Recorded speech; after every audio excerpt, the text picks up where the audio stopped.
أعوذ بالله من الشيطان الرجيم. قل إن كنتم تحبون الله فاتبعوني يحببكم الله ويغفر لكم ذنوبكم والله غفور رحيم. إن الحمد لله نحمده ونستعينه ونستغفره ونعوذ بالله من شرور أنفسنا ومن سيئات أعمالنا. من يهده الله فلا مضل له ومن يضلل فلا هادي له.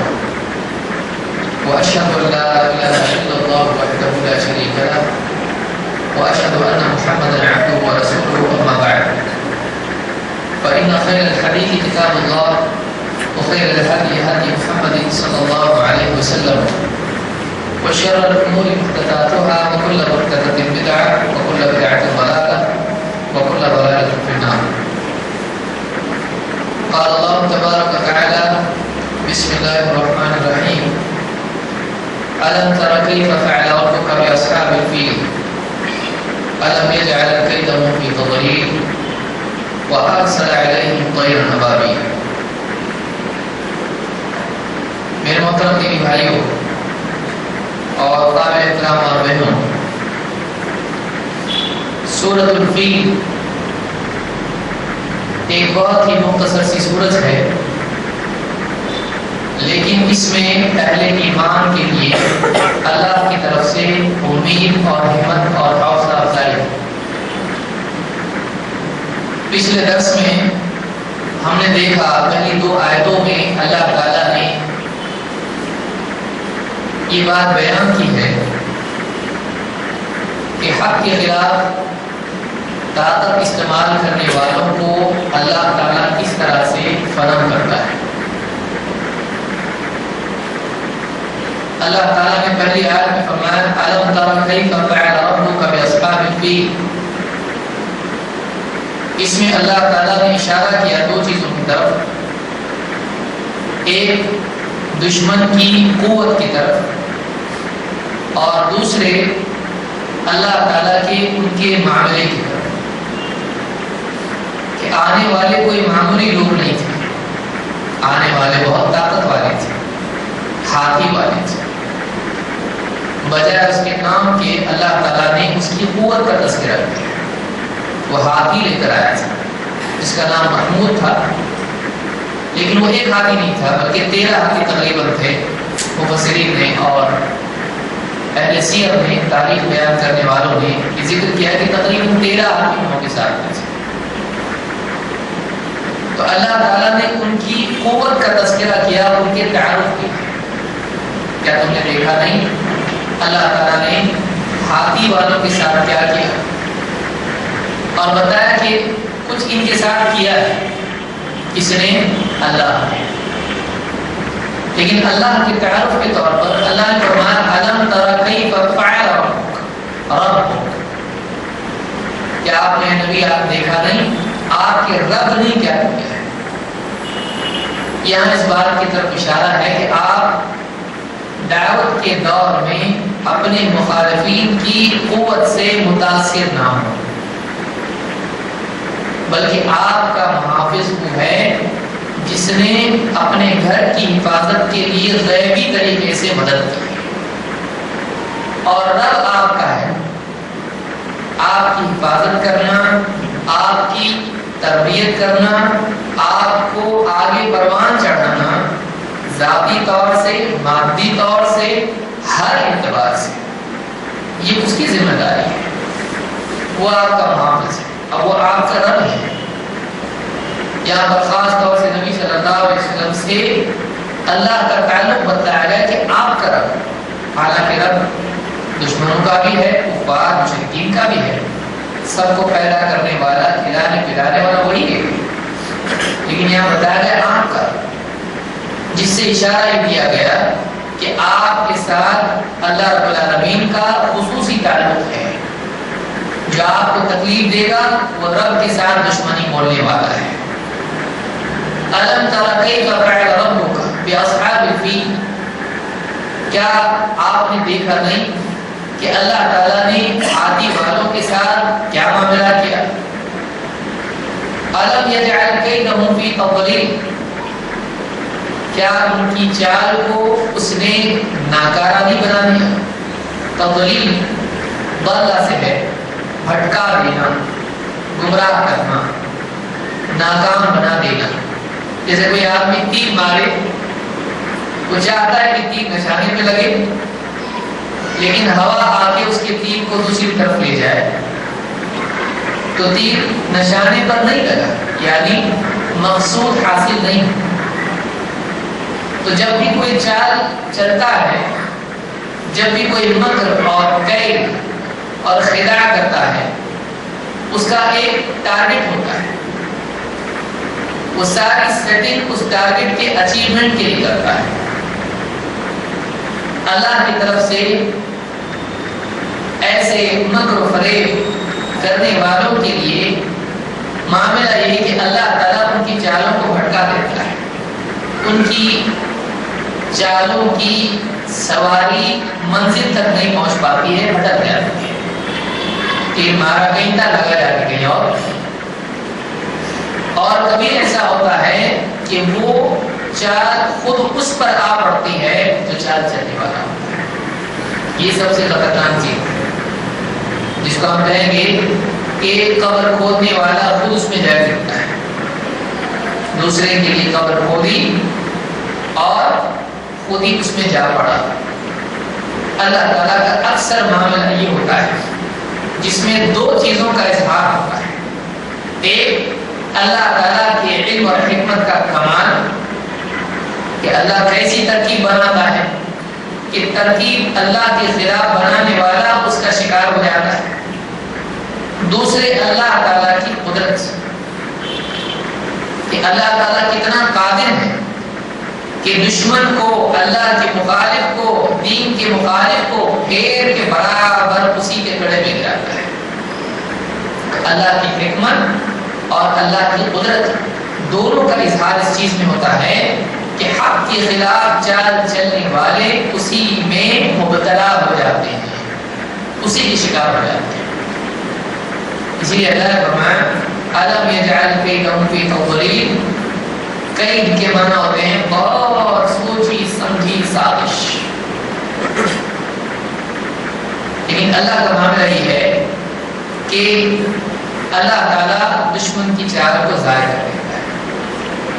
چال کے لیے اپنی زبان میں مکر کا لفظ آتا ہے، قید کا لفظ آتا ہے اور خدع یا خداع کا لفظ آتا ہے۔ جیسے منافقین کے لیے اللہ تعالیٰ نے یخادعون اللہ والذین آمنوا، یخادعون اللہ وهو خادعهم،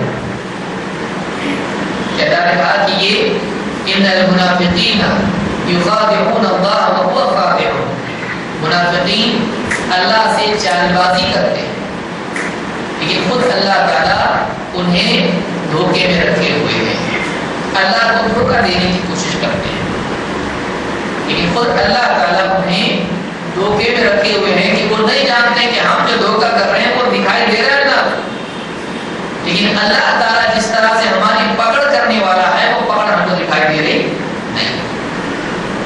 تو یہ جو چیز ہے یہ خدا ہے، تو اللہ تعالیٰ دھوکہ دینے والے اور خدا کرنے والوں کے ساتھ بالعکس معاملہ کرتا ہے، انہیں کو اس میں مبتلا کر دیتا ہے۔ یا جیسے مکر ہے وَمَكَرُوا وَمَكَرَ اللَّهُ وَاللَّهُ خَيْرُ الْمَاكِرِينَ، عیسیٰ علیہ السلام کے سلسلے میں اللہ نے کہا انہوں نے مکر کیا عیسیٰ علیہ السلام کے خلاف اور اللہ نے بھی مکر کیا، وَاللَّهُ خَيْرُ الْمَاكِرِينَ، اور اللہ سب سے بہتر مکر کرنے والا ہے کہ انہوں نے چال چلی حق کے مقابلے میں، انہوں نے ترکیب بنائی حق کے مقابلے میں، اور اللہ تعالیٰ نے ترکیب بنائی حق کے دفاع میں۔ اللہ جو چاہتا ہے کرتا ہے، انہوں نے بھی تدبیر کی لیکن ان کی تدبیر شر والی تھی اور اللہ نے تدبیر کی، اور اللہ کی تدبیر شر والی نہیں خیر والی ہے۔ بھائی ایک آدمی مثال کے طور پر کسی پر ظلم کرتا ہے تو یہ برا ہے، لیکن ظلم کرنے والے کو سزا دینا یہ برا نہیں، حالانکہ پٹائی اس میں بھی ہے، پٹائی اس میں بھی ہے۔ کسی نے حق والے کی پٹائی کی، اب اللہ تعالیٰ اس کی پٹائی کرے تو یہ سزا ہے۔ ظلم کرنا برا ہے لیکن ظلم کی سزا بری نہیں۔ تو اسی طرح سے جو آدمی حق کے خلاف تدبیر بنائے، حق اور اہل حق کو بچانے کے لیے تدبیر، یہ برا نہیں ہوتا ہے، اور اس میں لازمی طور پر اہل باطل پکڑ میں آتے ہیں تو وہ برا نہیں، کیونکہ برائی کی سزا دینا برا نہیں ہے، برائی کی سزا بری نہیں ہوتی ہے۔ تو اللہ تعالیٰ نے عیسیٰ علیہ السلام کی مخالفت کرنے والے اور ان کو پھنسانے کی کوشش کرنے والوں کے خلاف اللہ نے تدبیر کی۔ اللہ نے فرمایا وَمَكَرُوا وَمَكَرَ اللَّهُ، انہوں نے بھی تدبیر کی، مکر کیا، اور اللہ نے بھی مکر کیا، تدبیر کی، لیکن وَاللَّهُ خَيْرُ الْمَاكِرِينَ، اللہ مکر کرنے والوں میں بہترین مکر کرنے والا ہے۔ لہذا اللہ تعالیٰ کو ماکر نہیں کہہ سکتے۔ اللہ کے بارے میں جب کہا جائے گا تو کیا کہیں گے؟ خیر الماکرین، اس لیے کہ اللہ تعالیٰ نے اپنے لیے خیر الماکرین کہا، ماکر کہیں نہیں کہا ہے، خیر الماکرین، کیونکہ مکر میں شر اور خیر دونوں کا پہلو ہو سکتا ہے، اور اللہ کے لیے علی الاطلاق اس کا استعمال نہیں کر سکتے ہیں، بلکہ وہ مقید ہوگا خیر کے ساتھ، لیکن دوسرے برا مکر بھی کرتے ہیں۔ اسی لیے اللہ نے کیا فرمایا وَلَا يَحِيقُ الْمَكْرُ السَّيِّئُ إِلَّا بِأَهْلِهِ، دیکھیے مکر کے ساتھ برا بھی کروا سکتا ہے۔ اللہ نے کیا فرمایا سورہ فاطر میں آیت نمبر 43 میں اللہ نے فرمایا وَلَا يَحِيقُ الْمَكْرُ السَّيِّئُ إِلَّا بِأَهْلِهِ، برا مکر کرنے والوں کا وبال انہی پر آ پڑتا ہے۔ تو معلوم ہے کہ مکر برا بھی ہوتا ہے، اور مکر برا ہوتا ہے تو اچھا بھی ہوتا ہے، لیکن حق کے خلاف کیا ہوا مکر کیسا ہے؟ برا ہے، اور حق کو بچانے کے لیے کیا ہوا مکر اچھا ہوتا ہے۔ اسی لیے اللہ نے کیا فرمایا واللہ خیر الماکرین، تو جن چیزوں میں اچھا اور برا پہلو دونوں ہوتے ہیں تو مطلق طور پر وہ صفت اللہ کے لیے بیان نہیں کی جاتی ہے، کیونکہ اللہ تعالیٰ کی صفات میں ہمیشہ خیر ہوتا ہے، شر نہیں ہوتا ہے، اس میں عیب نہیں ہوتا ہے، اس میں بھلائی ہوتی ہے، اس میں کمال ہوتا ہے، وہ خوبی ہے، وہ برائی نہیں۔ لیکن مکر اچھا بھی ہو سکتا ہے اور برا بھی ہو سکتا ہے، اور عموماً برے پہلو سے استعمال ہوتا ہے، لیکن برائی کا بدلہ دینا یہ بھلائی ہے، برائی نہیں ہے، یہاں اس کے لیے بھی مکر کا استعمال کیا جا سکتا ہے جزا کے طور پر، جزا کے طور پر، بدلے کے طور پر استعمال کیا جا سکتا ہے۔ تو اللہ کے لیے علی الاطلاق یہ نہیں کہا جائے گا اللہ تو ماکر ہے، نعوذ باللہ، ایسا نہیں کہہ سکتے، کیونکہ قرآن سنت میں کہیں بھی ایسا نام اللہ کے لیے نہیں آیا ہے۔ ہاں اللہ نے اپنے بارے میں بیان کیا تو کیا کہا واللہ خیر الماکرین، وہ مکر کرنے والوں میں بہتر مکر کرنے والا ہے، اس کے مکر میں شر نہیں ہوتا ہے۔ لہٰذا یہ بات محفوظ رکھنا چاہیے، چونکہ ذکر آ گیا اس لیے میں نے اس کو بتایا۔ اور کئی اللہ نے فرمایا کہ ان کیدی متین انہم یکیدون کیدا واکید کیدا، وہ بھی قید تدبیر کر رہے ہیں، چال کر رہے ہیں، اور میں بھی تدبیر کرتا ہوں۔ اور اللہ نے فرمایا ان کیدی متین، میری تدبیر بہت پختہ ہے، میں اگر کسی کو پھنسانا چاہوں وہ اس سے نکل کے بھاگ نہیں سکتا ہے، وہ برابر اپنے مقتل کی طرف جائے گا، اپنے مقتل کی طرف جائے گا۔ لہٰذا اللہ جہاں جس کو لے جانا چاہتا ہے برابر جاتا ہے، اللہ برابر اس کے لیے راستہ ہموار ہوتا ہے۔ تو ان کیدی متین، قید کا تعلق اللہ سے بھی اللہ نے کیا، تدبیر کرنا۔ تو یہ تینوں الفاظ قرآن و سنت میں آتے ہیں، اور خداع کید اور مکر. لیکن اللہ کی طرف سے جب یہ ہوتا ہے تو اس میں شر کا پہلو نہیں ہوتا ہے. عموماً بطور جزا اللہ نے اس کو ذکر کیا قال اللہ. جیسے عیسیٰ علیہ السلام کے بارے میں کہا کہ وَمَكَرُوا وَمَكَرَ اللَّهُ، انہوں نے مکر کیا اللہ نے مکر. تو یہ ان کے بدلے میں اللہ نے ذکر کیا. منافقین کے بارے میں اللہ نے فرمایا ان المنافقین یخادعون اللہ وهو خادعهم. لیکن پھر یہاں پر کیا آیا؟ منافقین اللہ کو دھوکہ دینے کی کوشش کرتے ہیں، اللہ ہی انہیں دھوکے میں رکھے ہوئے ہیں. یہ ان کے دھوکے کا بدلہ ہے. یا قید کے بارے میں اللہ نے کہا انہم یکیدون کیدا واکید کیدا. یہاں بھی کیا ہے؟ نمبر 2 پہ آ رہا ہے. تو یہ جب کسی کوئی برائی کرتا ہے تو برائی کا بدلہ برائی سے برائی نہیں. وجزاء السیئۃ سیئۃ بمثلھا. اللہ نے کہا برائی کا بدلہ تو نہیں برائی ہے، لیکن بدلہ لینا برائی ہے. اگر کوئی آدمی برائی کرتا ہے تو اس کے برائی کی گنجائش ہے، بدلہ لینے کی گنجائش ہے، لیکن وہ برا ہے نہیں.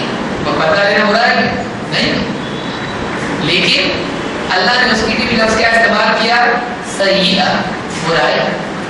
وہ بطور جزا نہیں کہا کہ برائی کا بدلہ وہ نہیں برائی، لیکن فی نفسہ وہ برائی نہیں. ورنہ اللہ اجازت دیتا برائی کی، یعنی اسلام میں برائی کی اجازت ہے نہیں، لیکن چونکہ برائی کا بدلہ ہے اس کو کیا کہا گیا؟ برائی. تو برائی کے بدلے میں برا لفظ استعمال ہو سکتا ہے، وہ جزا ہے، وہ جائز ہے. لہذا اسی اعتبار سے اللہ نے مکر اور قید اور خداع کا لفظ اپنے لیے استعمال کیا، کیونکہ وہ بدلہ ہے.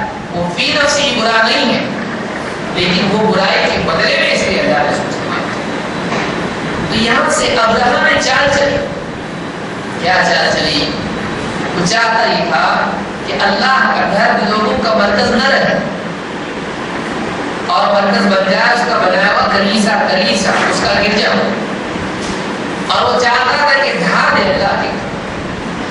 وہ چاہتا تھا کہ عرب کے لوگوں کو قتل کرے، ان کی عورتوں کو قیدی بنائے، ان کی بڑائی کو زمین میں مٹی میں ملا دے، مرکزیت خود حاصل کر. اب یہاں پر آپ دیکھیں ابراہیم علیہ السلام کے 2 بیٹے تھے، ایک اسماعیل علیہ السلام اور ایک اسحاق علیہ السلام. تو یہود یا بنی اسرائیل اس شخص سے جڑے ہوئے تھے، بنی اسحاق. اور عرب کے جو مشرکین تھے جو عرب میں اسی گھرانے میں محمد صلی اللہ علیہ وسلم پیدا ہوئے، تو وہ جو کعبہ کی تعمیر ہوئی تھی وہ کون کیا تھا؟ ابراہیم علیہ السلام. اور وَإِذْ يَرْفَعُ إِبْرَاهِيمُ الْقَوَاعِدَ مِنَ الْبَيْتِ وَإِسْمَاعِيلُ. یہ جو گھر بنا ہوا تھا یہ ان کے کیا تھے؟ Opposite party. گویا وہ یہ مانتے تھے یہ جو ہاجر کا بچہ ہے اس کو نکال دیا گیا. اور ابراہیم علیہ السلام کی بیسک فیملی کون سی تھی؟ اس بنی اسحاق. اور انہی میں سے سارے نبی اور رسول آئے. تو ایک اعتبار سے بنی اسرائیل کو اور یہود و نصارہ کو ایک دوری تھی جس سے بنی اسماعیل سے. یہ پسند نہیں کرتے تھے ہماری پارٹی یہ بیت المقدس یروشلم اور سارے نبی یہیں پہ آئے، عیسیٰ علیہ السلام بھی وہیں پہ آئے. یہ پوری ہمارا یہ چینل یہ ہمارے لوگ، اور یہ جو بنی اسماعیل ہے یہ پرائے ہیں، گویا کہ دوسری جماعت ہے، دوسرے لوگ. تو ان سے ہمیشہ سے ان کا ایک قسم کا ریزسٹنس رہا ہے. اب یہ چاہتا تھا کہ یہاں سے مرکزیت ہٹ کے کہاں آ جائے؟ بنی اسحاق میں ہی رہے، اور عیسائیت جو کلیسائی بنا رہا ہے اس کی طرف دھیان ہے، جانا نہیں چاہیے. بنی اسماعیل نہیں، بنی اسحاق. عیسیٰ علیہ السلام کی طرف دھیان رہے، وہاں بنی اسماعیل نہیں، بنی اسحاق میں ہونا چاہیے. اور پھر جب یہ دینی مرکزیت یہاں جب آ جائے گی تو پھر پولیٹیکل اور فائنینشیل یا جس کو آپ معیشی اعتبار سے کہیں، معیشت کے اعتبار سے یہ منتظر بھی مل جائے گا کہ مذہبی بنیاد پر سیاسی غلبہ ملنا، کہ جب ہمارے یہاں پر سینٹر ہے، یہیں پر آ کے لوگ طواف کرتے ہیں، یہیں پر آ کے سارے دینی مراسم ادا کرتے ہیں، تو اب یہ بنانے والا بھی تو مرکز بن جائے گا، تو مذہبی رنگ میں سیاسی طاقت مل جائے گی۔ پھر سارا عرب جب اٹھ کے یہاں آئے گا تو پھر معاشی اعتبار سے بھی وہ بستی، وہ علاقہ اور سارے چڑھاوے اور ہدیے اور تحفے اور سب کچھ سونا چاندی اور نہ جانے کیا کیا فائنینشیل پاور بھی کرا جائے گا۔ تو یہ جو چال اس کے پیچھے تھی، مذہبی، سیاسی اور معاشی، یہ سارا کنٹرول ادھر آ جائے کعبہ سے ہٹ، سارا ٹارگٹ فیل ہو گیا نا، سب ختم۔ اللہ نے فرمایا أَلَمْ يَجْعَلْ كَيْدَهُمْ فِي تَضْلِيلٍ، کیا اللہ نے ان کی چال کو بھٹکا نہیں دیا، ان کے تیر کو نشانے سے ہٹا نہیں دیا، ان کا ٹارگٹ اور گول اچیو کرنے میں ان کو مایوس نہیں کر دیا؟ أَلَمْ يَجْعَلْ كَيْدَهُمْ فِي تَضْلِيلٍ۔ اس سے ایک بات یہ سمجھ میں آتی ہے کہ آج بہت سارے مسلمان فکر کرتے ہیں دشمن چال بہت چل رہا ہے، مستشرقین اور نہ جانے کتنے لوگ ہیں دنیا بھر میں مسلمانوں کے خلاف چال چل رہے ہیں۔ بعض اوقات دشمنوں کی چال کے بارے میں ہم اتنا زیادہ علم حاصل کرنے کے پیچھے لگ جاتے ہیں اور اس کی فکر اتنی زیادہ ہم کرنے لگ جاتے ہیں کہ اللہ کی بڑائی کے مقابلے میں اسلام اور مسلمانوں کے دشمنوں کی بڑائی ہمارے اوپر غالب آ جاتی ہے۔ فری میسنز ایسا کر رہے ہیں، ہر چیز میں فری میسنز دیکھتے ہیں، اس میں ہر چیز میں اس کو یہودی یہودی یہودی، آلو مہنگا ہوگا تو یہودیوں کی چال اس کے پیچھے، پیاز مہنگی ہوگی اس کی ہوگی۔ بعض اوقات یعنی مسلمان بلا شبہ مسلمانوں کو اسلام اور مسلمانوں کے خلاف چال چلنے والوں سے باخبر رہنا چاہیے۔ اوکے، ایکسپٹڈ، کوئی شک اس میں نہیں، وہ تو ایک چھوٹا بزنس مین بھی یہ بات جانتا ہے کہ کمپٹیشن کی اسٹریٹجی معلوم ہونا چاہیے، ایک چھوٹا کارپوریٹر بھی جانتا ہے سامنے والا کیا کر رہا ہے ووٹنگ کے، ایک معروف چیز ہے۔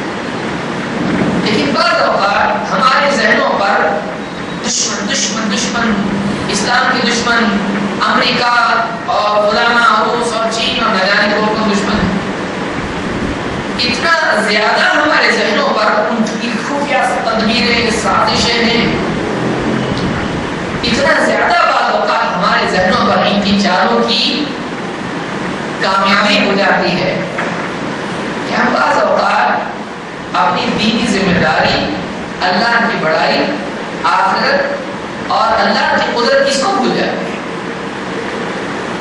اور بعض اوقات یہ چیز تدبیر کی بجائے مایوسی کی طرف لے جاتی ہے،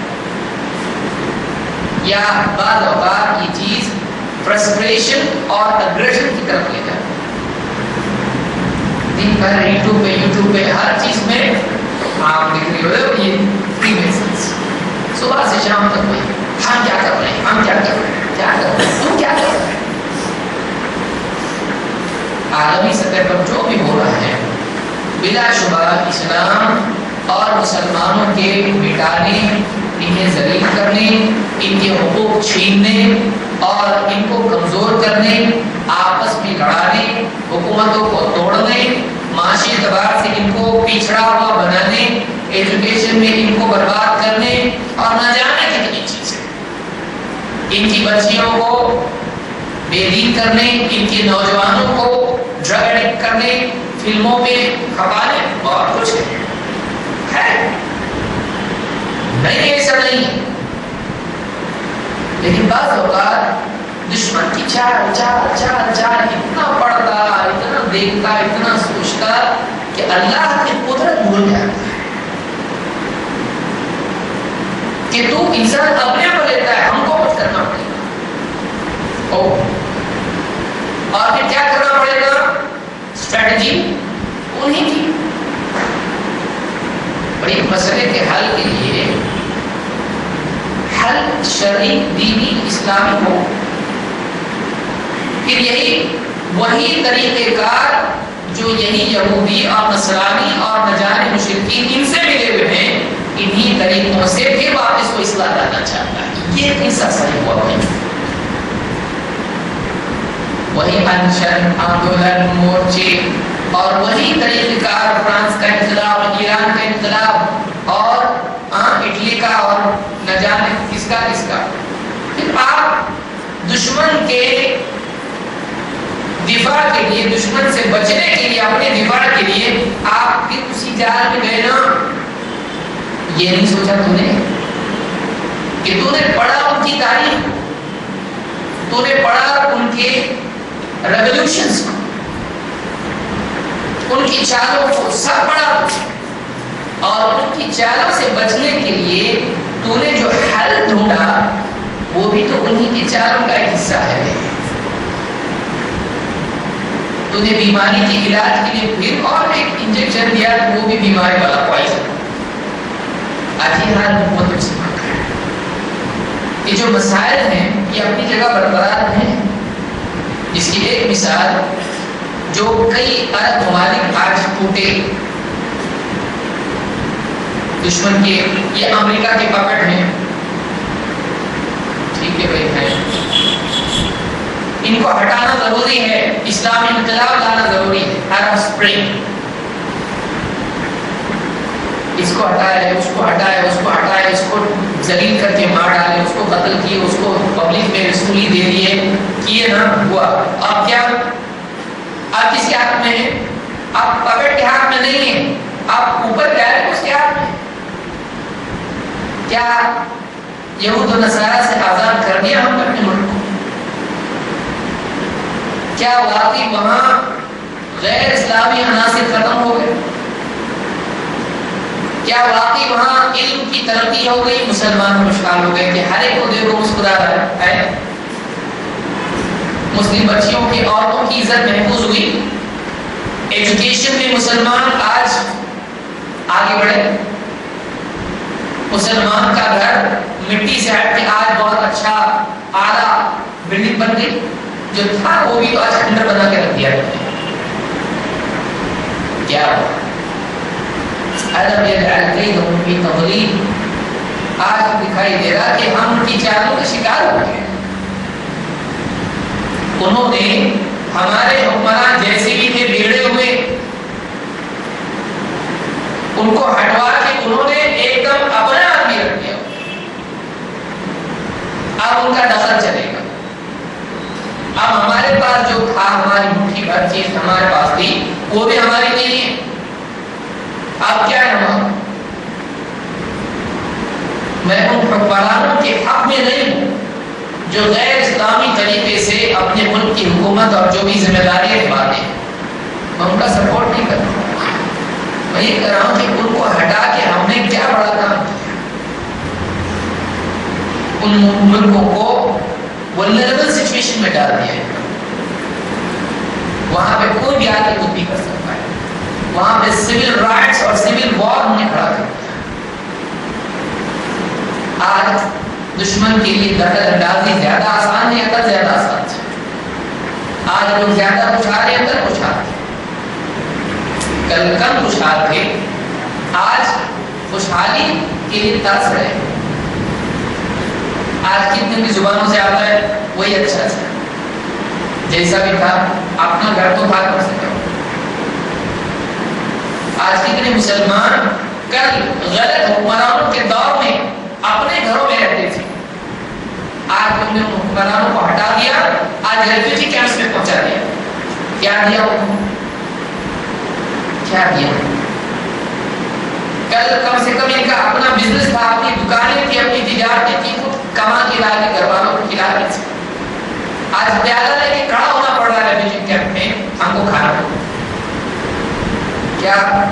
یہ ترقی ہے؟ کیا اس کو ریولوشن کہتے ہیں؟ کیا ہم دشمنوں کی چال کے مقابلے میں کامیاب ہوئے یا پھر دشمن کی چال کامیاب ہوئی؟ یہ وہ چیزیں جو سوچنے کی.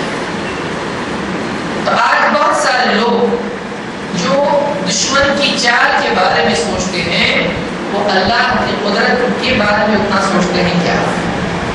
وہ اپنے حل کو، اپنی عقل سے بنائے ہوئے حل کو شرعی حل کے طور پر پیش کر کے مسلمان نوجوانوں کو بھٹکا دیتے ہیں. آج ہم کے لیے ضروری ہے کہ ہم یہ بھی سوچیں کہ بھائی اللہ کی طرف بھی تو کچھ ہے، ہم اللہ کے ہیں. کیا ہم اللہ والے ہیں؟ ہم کتنے لوگ تو مایوس ہو جاتے ہیں، کیا ہو رہا ہے دنیا میں، کیا ہو رہا ہے، کیا ہوگا مسلمان، اللہ کہاں؟ ہم تو دور بیٹھ کے سوچ رہے ہیں کہ جو لوگ آتی سچویشن میں ان کو کیسا لگتا ہوگا، کتنے فرسٹریٹ ہوتے ہیں. جس کو بھروسہ نہیں کہ آج صبح میں وہ ہے شوہر کچھ بیکری سے بریڈ لانے کے لیے گیا تو بیوی کو معلوم نہیں کہیں بام بلاسٹ ہو جائے گا اور شوہر گھر کو نہیں آئے گا، اس کا جنازہ ہے، اس کی لاش ہے. بچہ اسکول جا رہا ہے، موٹا موٹا جو بھی کھنڈر میں پڑھ رہا ہے، بچہ جا رہا ہے، معلوم نہیں اوپر سے کوئی میزل آئے گا اور پورا گھر، پورا اسکول تباہ ہو جائے گا، معلوم ہے. جس امیجن کیجیے کہ وہ کس ڈر میں وہ لوگ جیتے ہیں، کیا حالات ہوگی. یہ جو چیز ہے یہ مسلمانوں کے لیے ایک المیت ہے کہ ہم نے اپنی بنیادوں کو خود کھوکھلا دیا. ہم نے ایک بڑے خواب کے نام پہ اپنی موجودہ نعمت کو بھی گنوایا اور پھر ہم چاہتے ہیں کہ اللہ ہماری مدد کرے، جبکہ ہم نے یہ کہا تھا یہ علماء نہیں ہے، یہ پڑھے لکھے جو لوگ ہیں نا دنیا جاننے والے، ان کے پیچھے چلو. علماء کو کیا معلوم؟ شریعت کا علم رکھنے والوں سے ہم نے کاٹا عوام کو اور کاٹ کے پھر جینٹل مین پروفیسر ان لوگوں کے ہاتھ میں دیا جو عالمی حالات کے جاننے والے ہیں، اور انہوں نے جو حل دیا اس کو اپنایا اور کیا ہوا. وہی لوگ جو ہوتے تھے علماء نہیں سمجھتا ہے، آج ان کے مطابق جب ہوا تو کیا ہے، مسلمانوں کے ہاتھ میں کیا ہے. بہت خوش تھے نا لوگ جب الٹ رہے تھے سب، آج کیا ہے، آج نہیں. لہٰذا یہ بات یاد رکھنا چاہیے کہ ایک آدمی اپنی عقل سے دشمن کی چالوں کے مقابلے میں کوئی انوکھا حل نہ نکالے. اللہ تعالیٰ ہے، کل بھی تھا آج بھی، لیکن اللہ کی نصرت کے لیے اللہ کے دین کی نصرت کرتی ہے.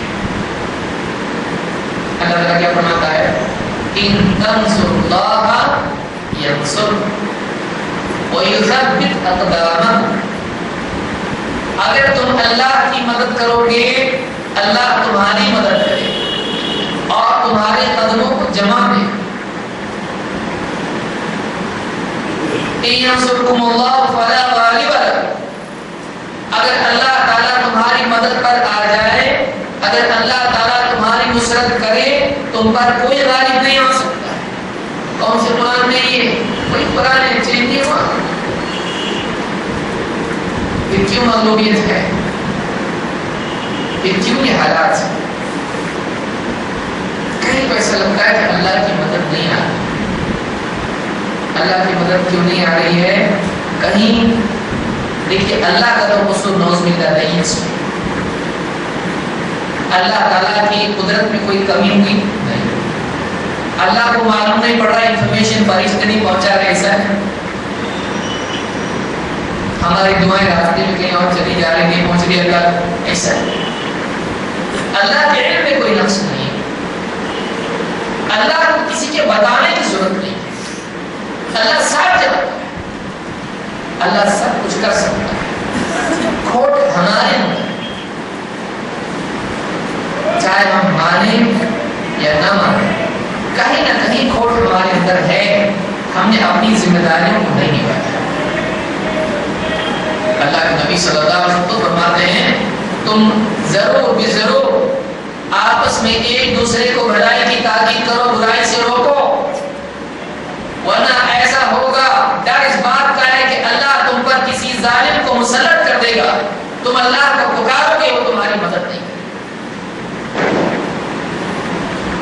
اللہ تم پر اپنا عتاب ڈالے گا کہ تم اس کو پکارو گے فلا یستجاب لکم، تمہاری دعا قبول نہیں کی جائے گی. اللہ تعالیٰ سن نہیں سکتا ایسا نہیں کہ اللہ تعالیٰ نے چھوڑ دیا. کیوں؟ اس لیے کہ ہم نے وہ کام چھوڑ دیا جس کے لیے ہم کو خیر امت کہا گیا ہے. کنتم خیر امت اخرجت للناس تأمرون بالمعروف وتنهون عن المنکر وتؤمنون باللہ. تم بہترین امت ہو جنہیں لوگوں کے لیے چن کر الگ کیا گیا ہے، نکالا گیا ہے.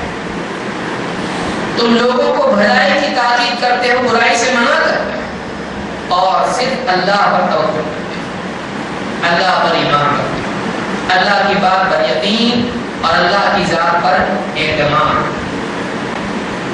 حیا جی باہر چھوڑو، باپ بیٹے کو بولنے کو تیار نہیں نماز پڑھا کہ نہیں پڑھا، شوہر بیوی کو پوچھنے کو تیار نہیں ہے، ماں بیٹی کو بولنے کے لیے تیار نہیں ہے پردہ کر. گھر میں بیٹا گانا سن رہا ہے ٹی وی پہ، ناچ گانا دیکھ رہا ہے، برہنگی دیکھ رہے ہیں، گھر کے بڑے بوڑھوں کو اتنی توفیق نہیں کہ منع کریں. یہ ہمارے گھروں کا حال، اور ہم ذمہ دار کے بعد بتائیے جب ہم اللہ کے دین کو چھوڑ دیں گے، اللہ کے دین کا کام چھوڑ دیں گے، اللہ ہم کو کیوں نہیں چھوڑے گا؟ اللہ نے بھی ہم کو چھوڑ دیا.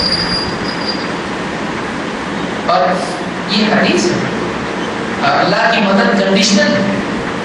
ان تنصروا اللہ ینصرکم، اگر تم اللہ کی مدد کرو گے اللہ تمہاری مدد کرے گا. معلوم ہوا اللہ کی نصرت علی الاطلاق نہیں ہے، مشروط ہے. اللہ کی مدد کنڈیشنل ہے. تم مدد کرو اللہ کی دین کی، اللہ تمہاری کرے گا. اللہ کو ہماری مدد کی ضرورت نہیں، اللہ کا دین نہیں ہے. دین کی مدد کرو، تم دین کی مدد کرو گے ہم تمہاری مدد کریں گے. تم دین کی مدد چھوڑ دو گے ہم تمہاری مدد چھوڑ دیں گے. ہم اپنی زندگی میں جھانک کے دیکھیں کہ ہم سب کے کام آ رہے ہیں، دین کے کام کہاں، کیا مدد کر رہے ہیں ہم دین کی. عالم میں دین رائج ہو، عالم میں اللہ اور اس کے رسول کی بات چلے، اس میں ہماری مدد کدھر کہاں؟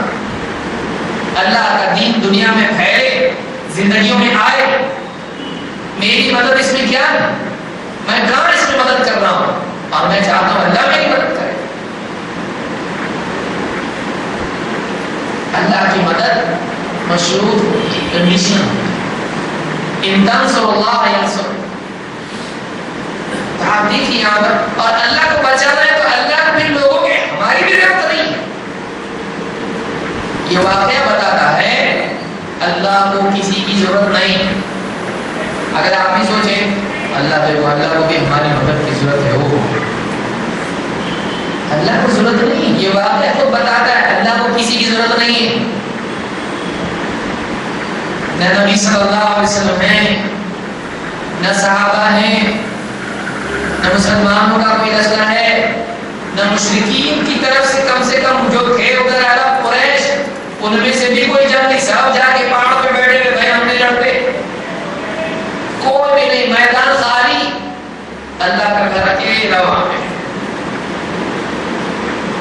کوئی بچانے کے لیے کوئی فوج، کوئی کچھ نہیں وہاں پہ. نہ کوئی خندق ہے، نہ کوئی دیوار فصیل ہے، کچھ نہیں. اللہ کا گھر اکیلا پورے ریگستان میں پڑا ہوا ہے، کوئی بچانے والا نہیں. اللہ تعالیٰ اس واقعے سے بتا رہا ہے اگر تم یہ سمجھتے ہو کہ تمہاری ہم کو ضرورت ہے، ایسا نہیں ہے۔ ہم سب کے بغیر اپنے گھر کی، اپنے دین کی حفاظت کر سکتے ہیں۔ صورت کیا بتا رہی ہے، واقعہ کیا بتا رہا ہے؟ اللہ کو بچانے کے لیے، دین کو، اللہ کو، اپنے گھر کو، اپنے اسلام کو بچانے کے لیے کسی کی ضرورت ہے۔ یہ آیا اتنی بڑی فوج لے کر ابراہیم، اللہ نے نیز کو نابود کر دیا اسے، کوئی ضرورت نہیں۔ الم یجعل کیدہم فی تضلیل، اس کی چال کو برباد نہیں کر دیا، ناکارہ نہیں کر دیا۔ وارسل علیہم طیرا ابابیل،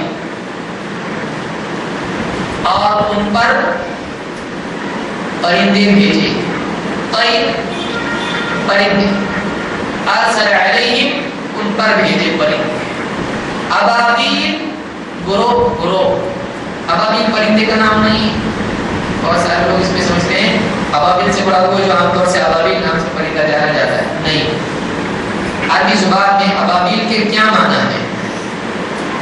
عبداللہ بن مسعود رضی اللہ عنہ فرماتے ہیں طیر الابابیل قال فرق، فرق گروہ گروہ گروہ گروہ پرندے بھیجے، غول کے غول بھی جس کو آپ کہہ سکتے ہیں۔ تو ابابیل کے معنی متفرد گروپ کے ہوتے ہیں۔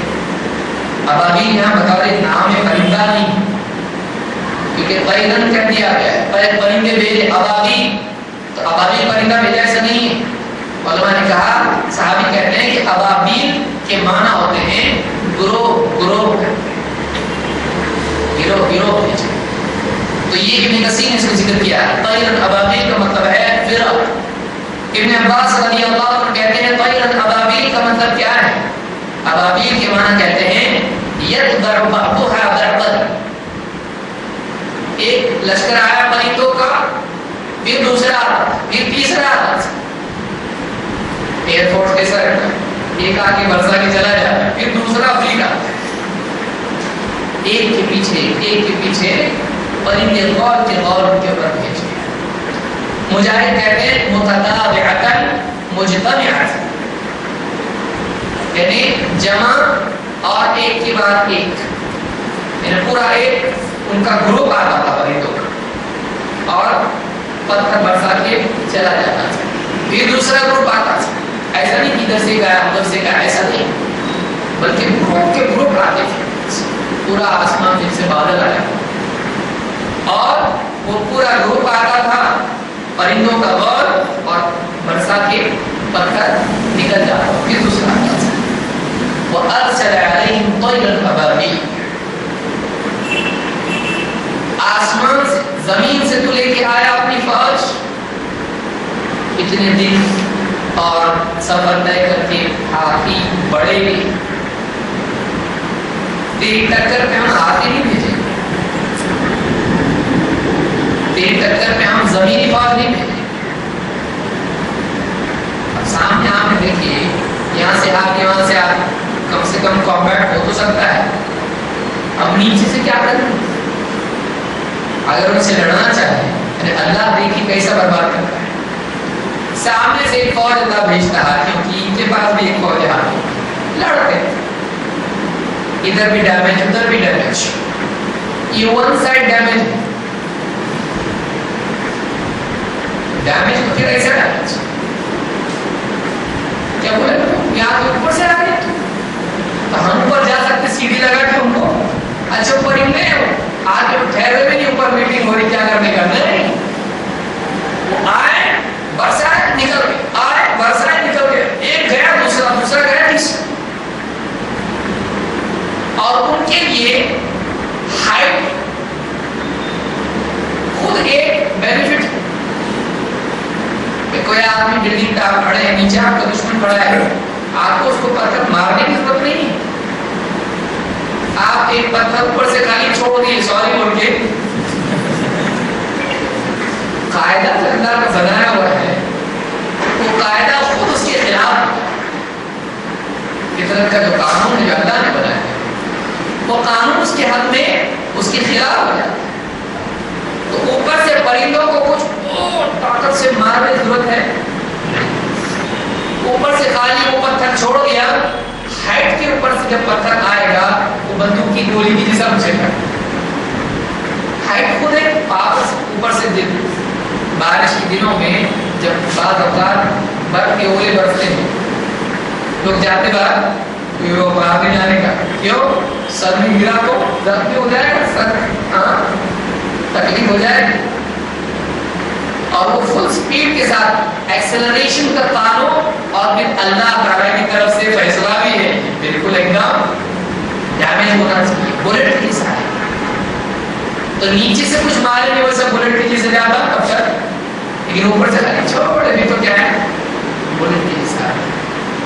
تو اللہ نے کہا تم زمین سے فوج لے کے آئے ہاتھیوں بہت طاقت والے، ٹھیک ہے ہم چھوٹے پرندوں کو بھیجے، لیکن فطرت کا قانون تمہارے ہاتھ میں نہیں ہے، اللہ کے ہاتھ میں. اس قانون کو تمہارے خلاف استعمال کیا اور اوپر سے وہ برسنے. تم زمینی فوج لاؤ، ہم آسمانی فوج لائیں. پرندوں فرشتوں کو نہیں بھیجا اللہ، فرشتے بھی نہیں، پرندے. آدمی کیسا ہوتا ہے؟ پرندے کیسے بھیجا اس کو؟ چوزا ہے، چڑیا ہے، وہ چڑیا کے کیسا ہے؟ تو چڑیا کیسے سمجھا جاتا ہے؟ کمزور چھوٹا ہے، طاقتور کے مقابلے میں کمزور پڑتا ہے. اللہ چاہتا کچھ ایسے بڑے ڈائنوسور یا کچھ بھی بنا کے دے سکتا ہے اللہ ہے کہ نہیں؟ کچھ بھی بھیج سکتا ہے لیکن اللہ نے انتخاب کیا. وہ بھی تو سوچنے کی چیز ہے نا، چڑنا کس پر ہے؟ چھوٹے چھوٹے پرندے. چڑیا کے جیسے پرندے تھے وہ چھوٹے، اور اس سے پہلے اور اس کے بعد کبھی ویسے پرندے دیکھے نہیں گئے. چھوٹے چھوٹے پرندے اللہ نے پوچھے کہ بڑے کے مقابلے میں اللہ نے بڑے پرندے، اس سے بڑا ہم بھیج دیں. ہاتھی سے بڑا تو بڑا ہاتھی بھیج دیں نہیں. تم لوگ اس لائق نہیں ہو کہ تمہارے لیے بڑا ہو جائے. چار سکتے گھر کو ڈھانے کی آئے آپ اتنے دور سے آتا ہو. تجھ کو ہم برباد کریں گے تیرے لشکر کو. ایک بھی آدمی نہیں، ایک بھی فرشتہ نہیں، ہاتھی نہیں، بالکل ہم چڑیا بھیج دیں گے اور اس کو برباد کریں گے. اس سے معلوم ہوتا ہے کہ مسئلہ بڑے چھوٹے کا نہیں ہوتا، پاور جو ہوتا ہے. آج بول نا سپر پاور ہاتھی، اللہ کی سپر پاور اوپر پاور. تمہارے پاس کیا ہے؟ تمہارے پاس ہے سپر پاور، ہمارے پاس کیا ہے؟ اوپر پاور. اللہ ہے ہمارے پاس، اللہ نے اوپر سے بھیجا. پرندے آئے اور پرندوں نے کیا کر دیا؟ پورے لشکر کو برباد کر کے رکھ دیا. ابن حجر کہتے ہیں، امام الطبری صحیح سند سے نقل کرتے ہیں اکرمہ کے ذریعے سے، اکرمہ تابعی کہتے ہیں انہا کانت طیرا خضرا، ہرے رنگ کے وہ پرندے تھے، سبز رنگ کے پرندے جو بھی ہو سبز تھے.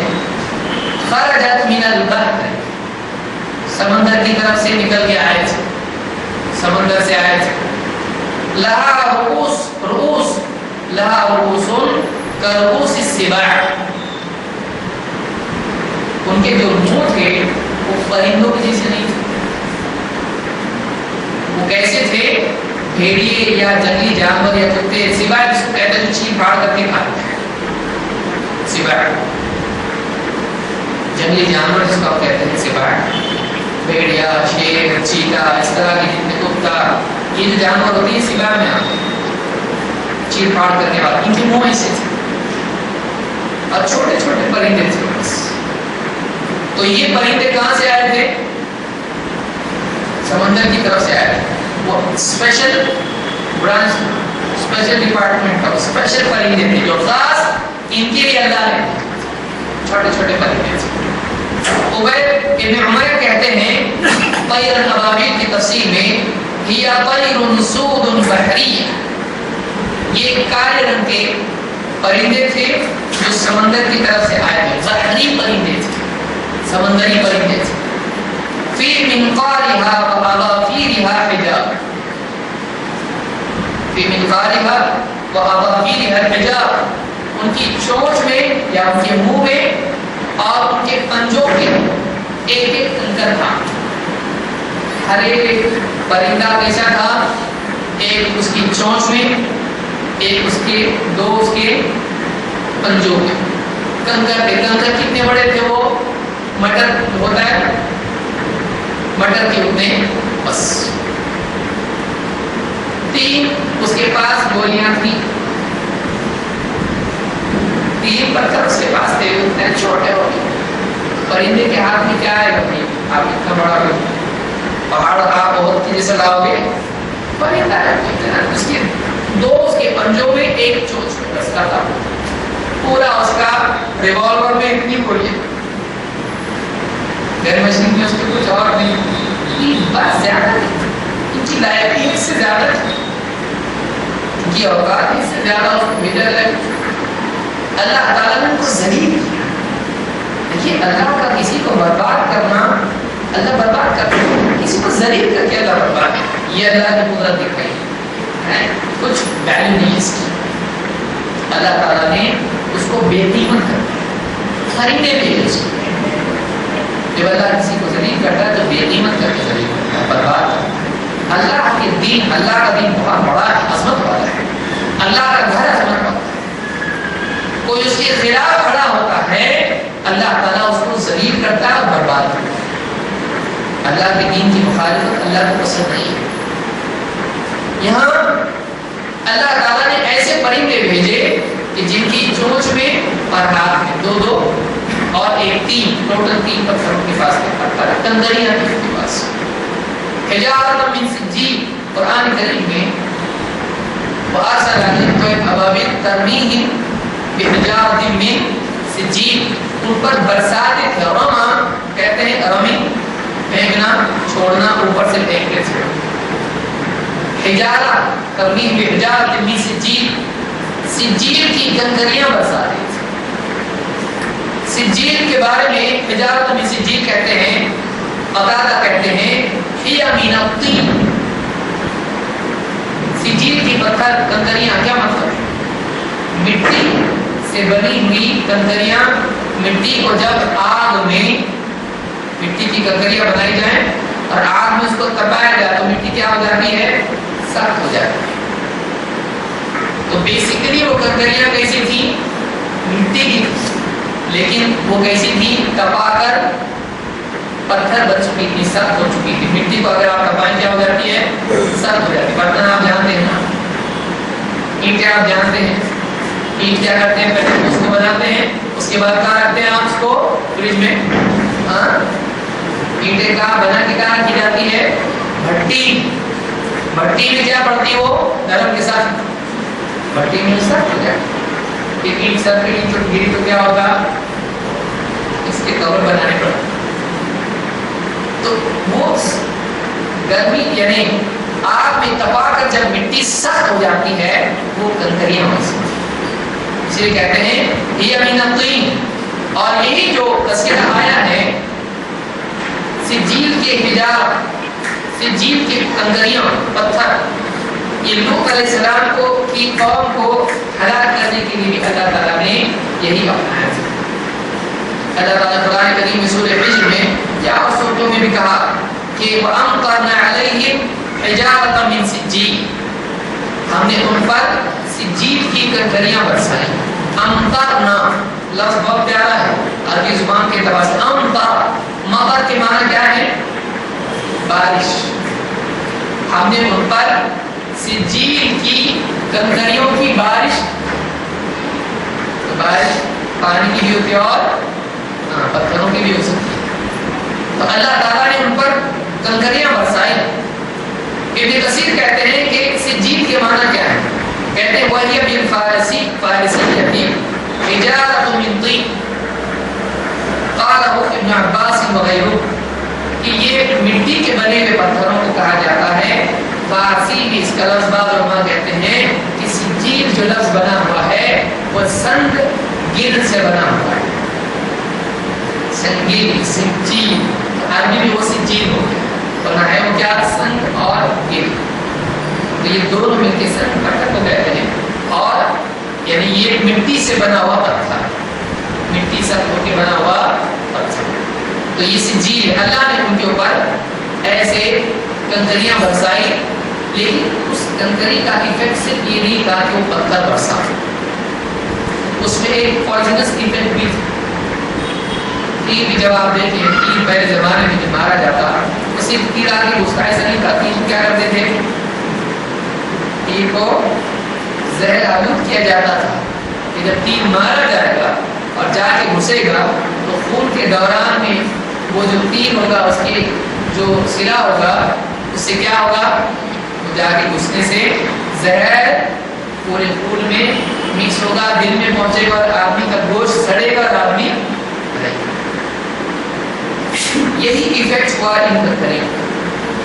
کہ وہ صرف کنکریاں نہیں تھیں بلکہ ایسی کنکریاں تھیں کہ جب کسی کو لگ جاتی تھیں تو اس کا گوشت گلنا شروع ہو جاتا تھا اور گوشت جھڑتا تھا اس سے. اور کئی دوڑتے دوڑتے دوڑتے راستے میں گر کے پڑ گئے، گوشت گھٹ کہ جس کو بھی وہ لگ جاتا تھا اس کو ایک زہر کا ایک عجیب سا اثر، اس کی اللہ کی لعنت ایک تھی وہ کہ عجیب سا ایک اثر اس کا ہوتا تھا کہ اس کا گوشت سڑنا شروع ہوتا تھا اس کے زخم کی وجہ سے، اور وہ آدمی بالآخر دوڑتے دوڑتے بھاگتے بھاگتے مر جاتا تھا. تو کہتے ہیں ابن عباس کہتے ہیں کہ العصف، اللہ نے کیا فرمایا؟ وجعلہم کعصف مأکول، اللہ نے ان کو کھائے ہوئے بھوسے کی طرح کیا. جب جانور خون آتا ہے اور چارہ یا بھوسا کھا کے اس کو بکھیر دیتا ہے، ایک دم کھایا ہوا بھوسا ہو جاتا ہے. عصف کے معنی کیا ہے؟ عصف کے معنی ابن عباس کہتے ہیں کہ العصف القشرة التي على الحبة كالغلاف على الحنط. جو بیج ہوتا ہے اس کو، دھان جو آپ دیکھیں ہوں گے کھیت میں، تو دھان مثلا گیہوں ہے، اس کے اوپر جو کورنگ ہوتا ہے، کوٹنگ ہوتا ہے، اس کو مار کے پٹک کے الگ کیا جاتا ہے تو اس کا بھوسا نکلتا ہے اور بیج الگ ہوتا ہے. تو وہ قیمت ہوتی ہے اس کی. کچھ بیج تو نکل گیا، وہ کس لائق ہوتا ہے؟ جانور کو کھلایا جاتا ہے، اور جانور کھانے کے بعد جو بچا ہو اس کی کوئی ویلیو ہوتی ہے؟ ایک دم خالی اور پھینکنے لائق اور جس کی کوئی عزت نہیں، کھوکھلا. اس طرح سے جب وہ بن جاتا ہے، اللہ نے کہا، اللہ نے ان کو کھائے ہوئے بھوسے کی طرح. جانور جب بھوسا کھاتا ہے اور جب فصل کو کھاتا ہے اور بچا بچا جو ہوتا ہے وہ بے قیمت جیسا ہوتا ہے، کھوکھلا پن جو اس میں ہوتا ہے، اللہ نے ایسا کھایا ہوا بھوسا بنا کے رکھا. یہ بولنے کا ایک انداز ہے، ان کو بے قیمت کر کے اللہ نے رکھا. تو اس میں، اس صورت میں اللہ تعالیٰ نے اہل ایمان کو تسلی دی اور اہل باطل کو ڈرایا. اہل ایمان کے لیے تسلی، اہل باطل کے لیے ڈراوا. اہل باطل کو کیا ڈرایا؟ کہ تم اگر اللہ کے دین کے مقابل کھڑے ہوگے، محمد صلی اللہ علیہ وسلم تم کو اکیلے دکھائی دے رہے ہیں، ان کے ساتھ کمزور لوگ ہیں، تم یہ سمجھتے ہو کہ طاقت کے ذریعے سے تم ان پر غالب آؤ گے، بھول جاؤ، ایسا نہیں ہونے والا ہے. کیونکہ ان کا رب وہ ہے جس نے ہاتھیوں کا لشکر کچھ سال پہلے تم دیکھ چکے ہو. جب حق کے خلاف وہ کھڑا ہوا، بادشاہ تھا، لشکر تھا، ہاتھی تھے، اللہ کے گھر کو ڈھانے کے لیے آیا، اللہ تعالیٰ نے آسمانی مدد بھیجی. ان کے ساتھ بھی اللہ ہے. اگر تم ان کے خلاف کھڑے ہوں گے، یہ اللہ والے ہیں محمد صلی اللہ علیہ وسلم، ان کا رب اللہ ہے، ان کے لیے بھی آسمانی مدد بھیجے گا. بھیجا بدر میں، بھیجا فرشتے آئے. تو اللہ ان کی مدد کرے گا اور تم کو برباد کرے گا. اس لیے آپ دیکھیں گے بدر میں کیا کیا گیا؟ جتنے بھی دشمن تھے سب کو گھسیٹ کے کیا کیا گیا؟ کنویں میں پھینک دیا گیا، اوپر سے پتھر ڈال دیا. کیا ویلیو؟ بڑے بڑے قبیلے کے سردار، کیا ویلیو ہو؟ ایک کنویں میں سر کو پھینک دیا گیا، مار باڈی ان کی کیا کریں؟ سڑنے کے لیے چھوڑ دیں گے؟ سب کو اٹھا کے کہاں ڈال دیے؟ کنویں میں ڈال دیے، سب کے سب ایک ساتھ۔ تو اگر اہل باطل یہ سمجھتے ہو کہ دین والے کمزور ہیں، ان کا اللہ کمزور نہیں ہے، وہ طاقت والا ہے۔ جب کوئی نہیں تھا گھر کو بچانے کے لیے اس نے بچایا، تو تم یہ مت سمجھو کوئی نہیں ہے ان کے ساتھ، وہ ہے، اور وہ مدد کرنا چاہے تو پھر آسمان سے مدد جب چاہے بھیج سکتا ہے۔ ان کو تم کمزور مت سمجھو۔ اور اہل ایمان کو بھی اس میں کیا ہے؟ تسلی۔ تم اپنے آپ کو اکیلا مت سمجھو، باطل کی طاقت دیکھ کر گھبراؤ مت، باطل کی چالوں کو دیکھ کے فرسٹریٹ مت ہو، گھبراؤ مت، ڈرو مت، ہمت مت پاؤ۔ وَلَا تَهِنُوا وَلَا تَحْزَنُوا وَأَنْتُمُ الْأَعْلَوْنَ إِن كُنتُم مُؤْمِنِينَ۔ کیا کہا اللہ نے؟ وَلَا تَهِنُوا، ہمت مت ہارو، کمزور مت پڑو، وَلَا تَحْزَنُوا، اور غم مت کرو، ڈس اپوائنٹمنٹ مت ہو جاؤ، کچھ نہیں ہو سکتا، غم مت کرو، ہمت مت ہارو، غمگین نہ ہو۔ وَأَنْتُمُ الْأَعْلَوْنَ، تم ہی غالب رہو۔ کب؟ إِن كُنتُم مُؤْمِنِينَ، اگر تم ایمان والے ہو۔ غلبے کے لیے کیا بتایا گیا؟ تم ہی غالب رہو گے اگر تمہارے پاس نیوکلیئر ویپنز ہوں تو۔ یہ کیا ہے؟ نیوکلیئر ویپن سے بھی بڑا ویپن ایمان ہے۔ ہاتھ اٹھایا آگے اور بٹن دبانے کی ضرورت نہیں ہے، اللہ کی مدد اس کے ساتھ ہے، اس کا ایمان۔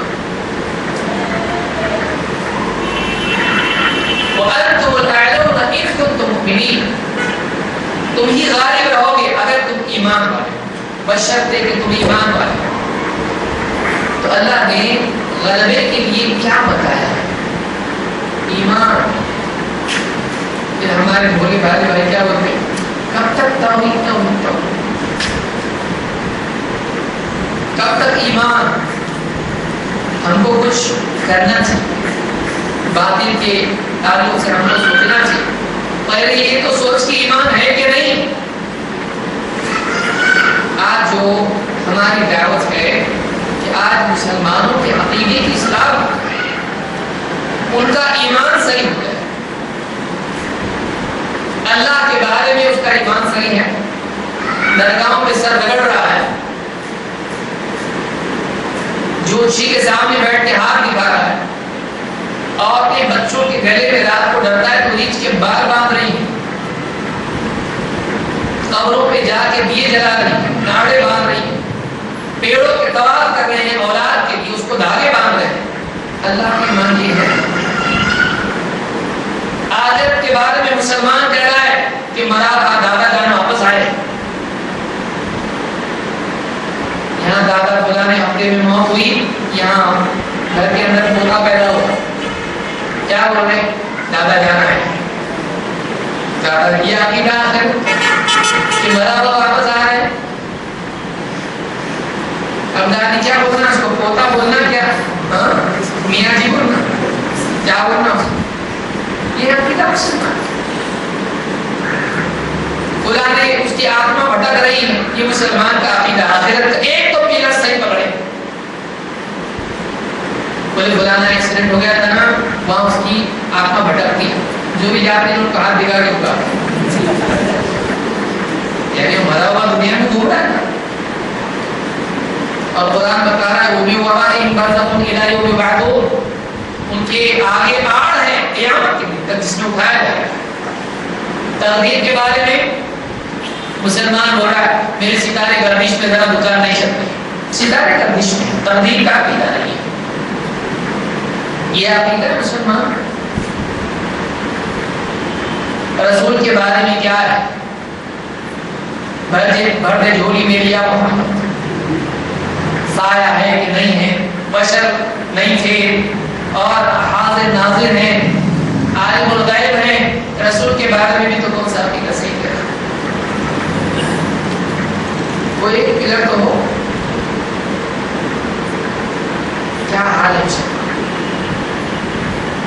کسی کے اندر حضرت علی آ رہے, کسی کے اندر حضرت حسن آ رہے, کبھی حسین آ رہے, کبھی جبریل, کوئی بڑا جبریل آ رہے. بس ایسے بات کون سا عقیدہ ہمارا صرف ہے. یہ ایسے دور میں غلبہ کیسے ملے گا بھائی؟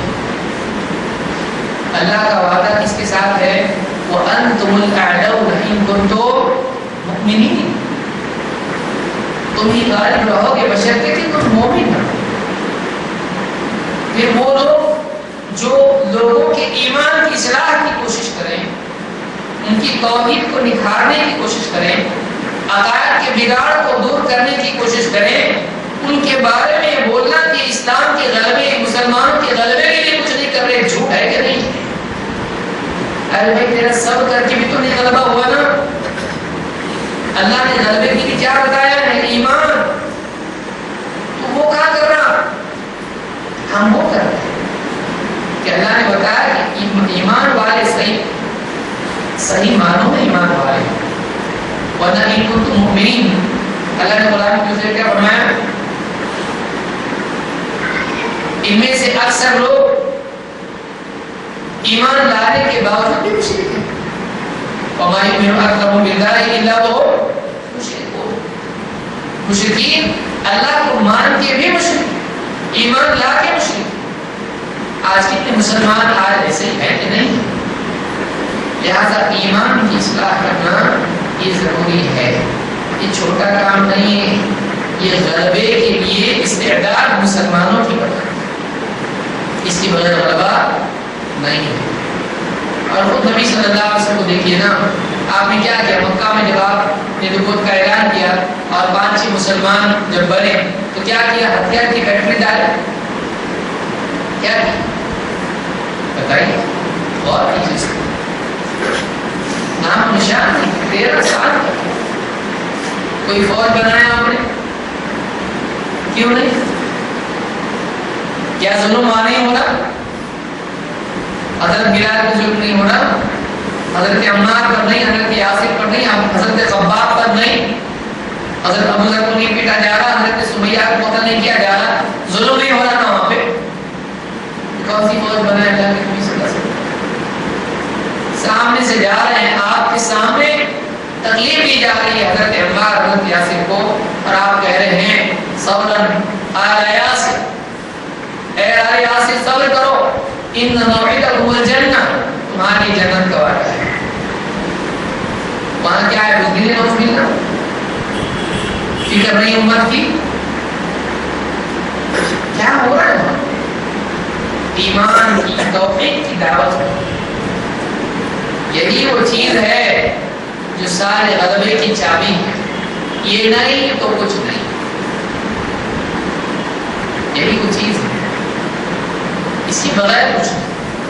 لہذا ہم یہ نہیں کہتے کہ مسلمانوں کے پاس پاور نہ ہو, حکومت ہونا چاہیے.